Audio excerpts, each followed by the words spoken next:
No matter what your job is or what you're doing in your life, this is something you can use. Now, it organizes everything you could spend your time doing by two criteria. How important is it? And how urgent is it? And those are different. Sometimes they feel the same, but urgent does not necessarily mean important. Now, how do we define important? I like to think of it as something that, like, when you're on your deathbed and you think back on your life, like the major things you're thinking about, it's something that has to do with one of those things. It's something that might be in, contribute that a time you could be spending that might contribute to something said in your eulogy. Sorry to get a little morose on you, but basically, the idea is that it's something that contributes to your long-term goals, values, or mission. So think of it this way. What's really, if you take a big zoom out, what's important now. Eisenhower had a really good, handle on this. This is how he became both a general and a president, which is a pretty good resume, because he didn't waste any time, right? He really had his act together when it came to how to spend his few, years on the earth. So his thing was the 4 Ds. If it was both urgent and important, okay, do it now, obviously, right? That makes perfect sense. If it's important, but it's not urgent, okay, decide when to do it. It has to get done, but not right now, because that has to be the urgent stuff first. Okay, the rest of the stuff below the line, Eisenhower didn't waste time. You delegated it away if it had to get done, but it wasn't important, quadrant 3, or he just got rid of it, right? If it didn't matter. Now, not all of us can delegate stuff, but we can think of it this way and try not to put too much time into those quadrants below. And that's great for Eisenhower. I'm happy for him. Remember, you saw my brain scan. We have a bit of a different situation over here. The procrastinator has these are 4 Ds. Procrastinator also has their 4 Ds. So they start here. You do it now. This is what we start with.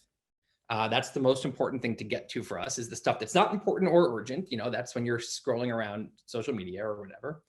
Then, of course, there's a moment when something becomes super, super urgent. It gets to the most urgent moment where it's like, this meeting's in 2 hours. Like I'm supposed to spend a week making this ready, right?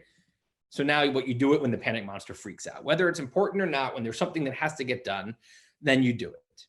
So this is kind of, again, the system I'm talking about. When there's the deadline, you get stuff done. Otherwise you don't.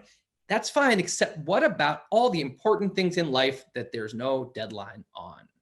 So this is quadrant 2, right? This is the stuff that's really important, but it's not urgent. So that can be everything from taking care of your health to, spending enough time with your family, to getting out of a relationship that's not working, or working on one that is working, right?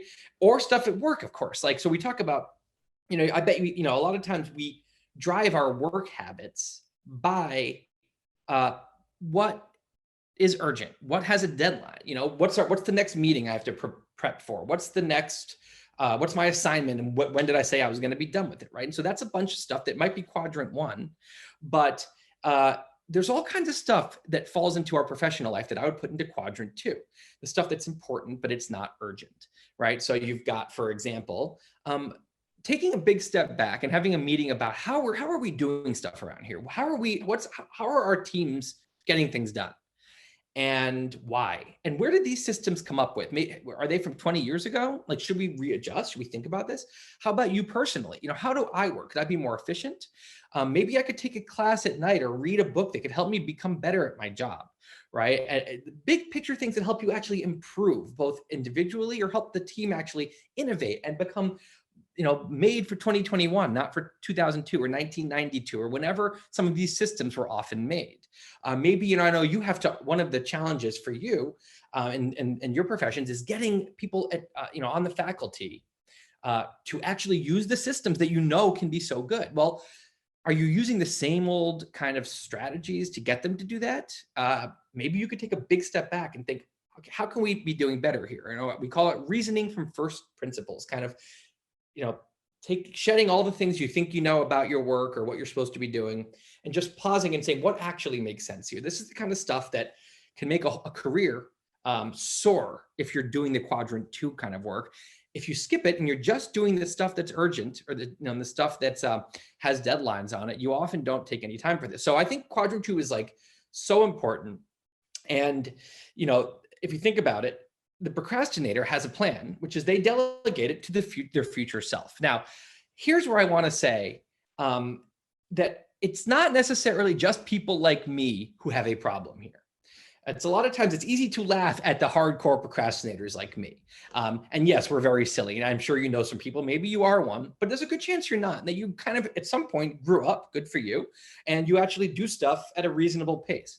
But I bet that, you're still driven sometimes by the deadlines. If there's no deadline, maybe, you don't do it, even if you're not someone who has a problem with deadlines when they're there. And so I want to think about quadrant two. I think quadrant two is something that everyone, procrastinators, perendinators, or non-procrastinators need to think about. I think sometimes we think we're being productive when we're actually doing this. Now look at that and think about it. This is when we are checking off all the boxes. We're getting our inbox down to 0. We're doing all the meetings, right? And we feel super productive. You come home and say, another great work day, and you pause. I want you to pause and think back and say, did I do anything that was really important today? Did I do something that was actually making this company better in a material way, that was actually making myself better as an employer, as a boss? Was I doing something that was important as far as spending time with the right people and doing something for me and my future? Sometimes the answer is no, I didn't do anything important today, but I feel accomplished. So this is actually a delusion. Sometimes we have important deadlines for stuff that is important. We have to do a project that really matters for our career, that really is important. Great. That's awesome when that happens. And if you have a career that's full of that, you might not have a problem here, but many of us don't. Many of us, you find the really important stuff is stuff without the deadlines. And so we end up either way with a quadrant two problem.